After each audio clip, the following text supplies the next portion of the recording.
Bu məclislər bizə hansı dərsi verir? Biz hansı dərsi alırıq görəsən bu məclislərdən?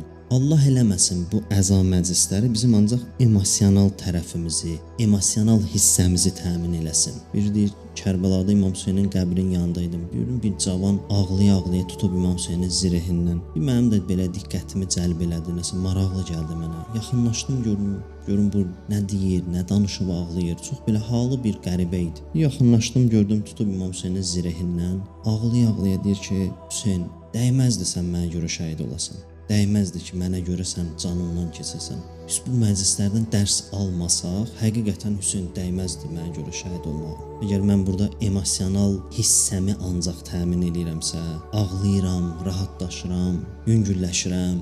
İmam Hüseyni ağlayanda görəsən fikirləşirik ki, ümmət dinin ruhunu istəmədi deyə bu hadisə baş verdi. Ümmət dini məsuliyyətindən qaçdı deyə bu hadisə baş verdi.